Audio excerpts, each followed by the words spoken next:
misteri kubu anak leher.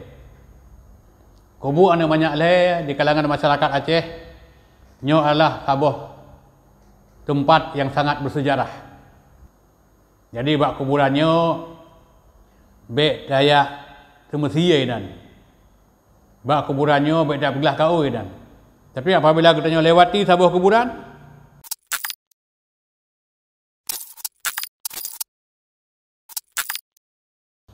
Assalamualaikum warahmatullahi wabarakatuh. Kepada Allah Subhanahu wa taala kita ucapkan segala puja dan puji dan terangkai dengan ucapan selawat kepada yang mulia Nabi Muhammad sallallahu alaihi wasallam.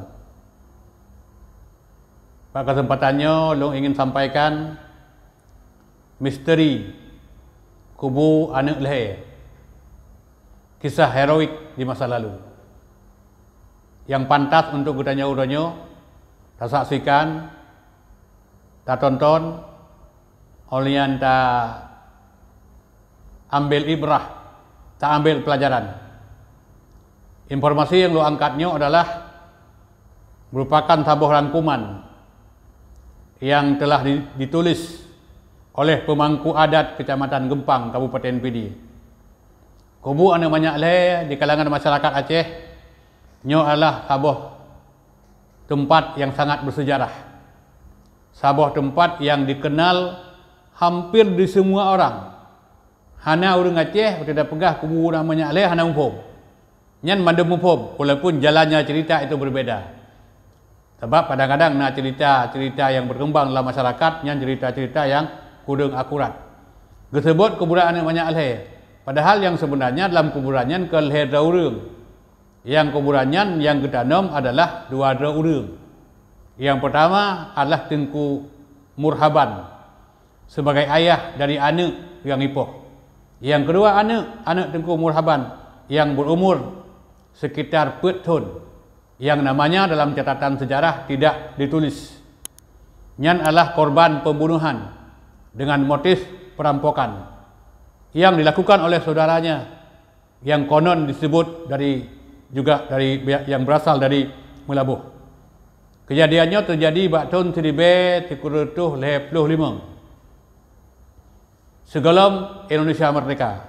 Jadi pada saat pemerintah Belanda jajahan orang-orang Belanda manteng di Aceh, maka setelah terjadi komunikasi karena pemerintah Belanda kadirintis jalan watenya dari Aceh Pidi menuju Melabuh. Walaupun jalannya gelam tu, tapi karena rintisan, artinya karena jalan setapak untuk bisa dilalui, maka bakwatnya terjadilah komunikasi. Yang pertama komunikasi dagang antara orang-orang yang nak di Melabuh dengan orang-orang yang nak di Kabupaten Pidi, atau dengan bahasa lain disebut dengan hubungan komunikasi antara masyarakat pantai selatan dengan masyarakat pesisir timur.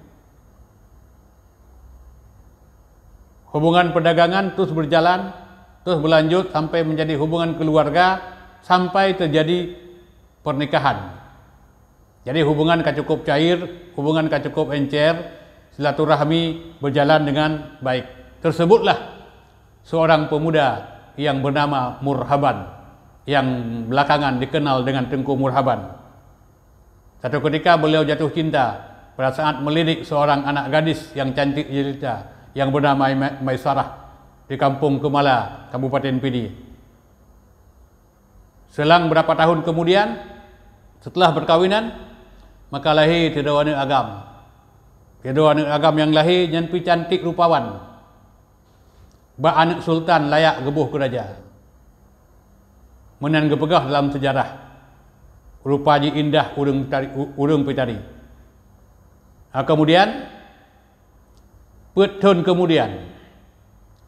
kemudian dengan kehendak Allah Subhanahu wa taala yang tidak bisa ditolak, tidak bisa dielak oleh siapapun,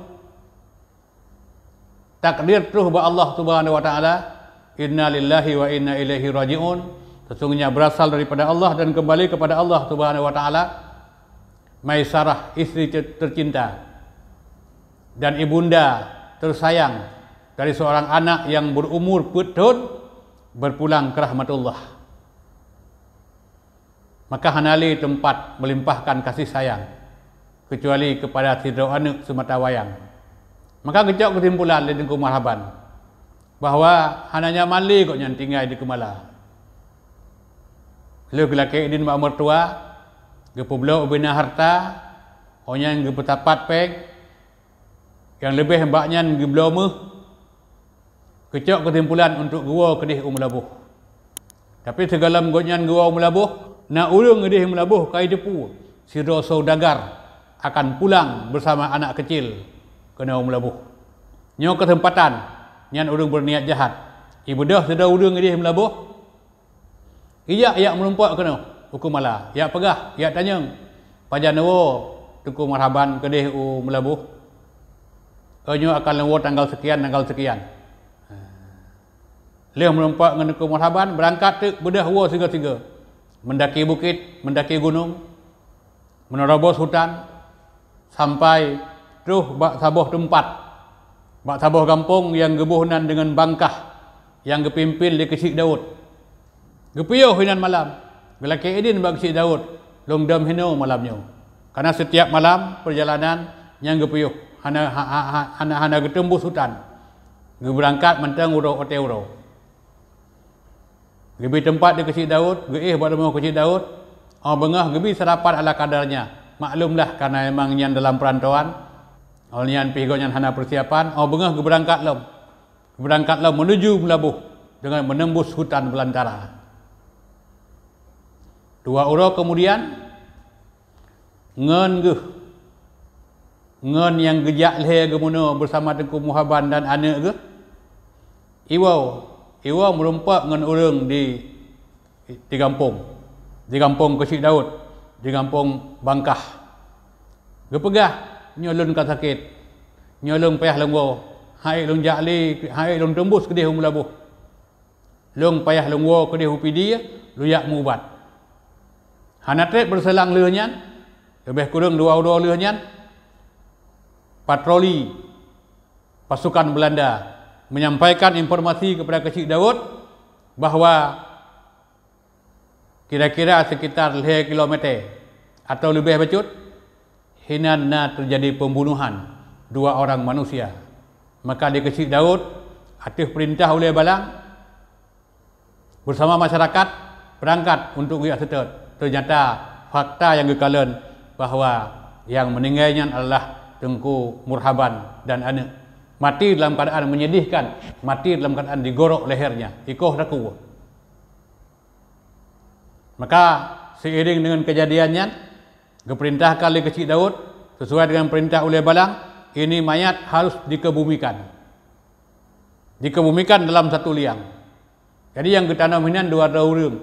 Jadi walaupun dalam masyarakat berkembang nyan kuburan anak banyak leh dan ke anak banyak maleh sidau yang anak banyak umur petun sidau ayah mungkin gekul leh karena nasidau tu yang pohnya juga belakangan juga diadili. Jadi atas perintah oleh Balang dibentuk tim intelijen untuk menyelidiki. Ternyata hasil temuan intelijen bahawa yang pohnya adalah orang yang dari awal menemaninya. Lu hidup, lu diperiksa, ternyata membuat pengakuan tujuannya untuk perampokan. Jadi dia merampas uang, dia merampas emas. Akhirnya nyoke akibat yang terjadi. Jadi perampoknya atau pembunuh juga dihukum sesuai dengan ketentuan hukum yang berlaku, dihukum dengan hukuman yang berat. Maka di samping masjidnya, di samping kuburan natabah masjid yang gepegat tempat singgah urung-urung yang tempat singgah, tempat beribadah urung-urung yang melewati jalur tangsi. Gebuhnan Masjid Al-Muhajirin. Nyakeh pelajaran bagi kitanya sebenarnya.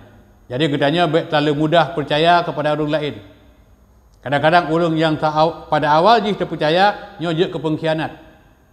Kemudian kitanya berhati-hati dengan harta, dengan uang yang kita miliki. Sebab bisa jadi harta itu bisa menyeret manusia kepada hal yang seperti ini. Kadang-kadang hartanya je ke penyakit kepada getanya, kalau getanya hendak jaga, hendak pelihara. Sehingga getanya ipoh karena harta. Menanti uji orang lain, tapoh urang karena harta, akibatnya adalah satu saat kita juga akan dibuktikan oleh hukum bahwa kita telah melakukan kesalahan. Cuman kepada saudara-saudara yang melewati jalur kubu anak leher, hendaknya menjaga nilai-nilai yang terdapat dalam agama.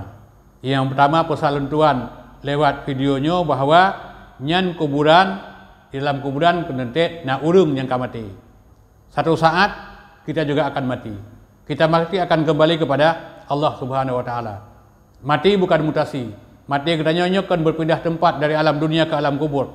Tapi gelakai pertanggungjawaban di Allah Subhanahu wa taala.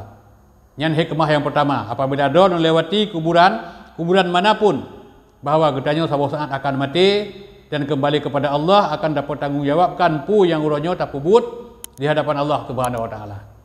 Kemudian yang kedua, pesan tuan, tatkala terlewati sebuah kuburan, baik lakukan ritual atau acara-acara yang bertentangan dengan hukum agama.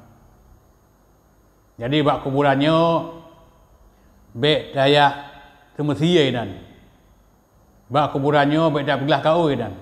Tapi apabila kita lewati sebuah kuburan, Assalamualaikum ya ahlat diyar. Tapi salim kepada orang yang dalam kuburan supaya selamat. Tabu jadau talake ba Allah Subhanahu wa taala. Allahumma ighfir lahu warhamhu wa'afihi wa'fu anhu. Jadi bergebi keampunan kepada orang dalam kuburan di Allah. Bergebi kelapangan, bergebi tempat yang gak di hadapan Allah Subhanahu wa taala. Kemudian yang kedua, baik lakukan hal-hal yang bersifat syirik. Demikian juga baik lakukan hal-hal yang ria. Karenanya adalah kuburan bisa mengingatkan kita kepada kematian. Satu saat juga kita akan kembali kepada Allah dalam keadaan proses harus dilalui oleh kematian. Jadi ono kemantang yang lumpegah, mudah-mudahan ada manfaat. Ini adalah kejadian yang cukup misteri, kan?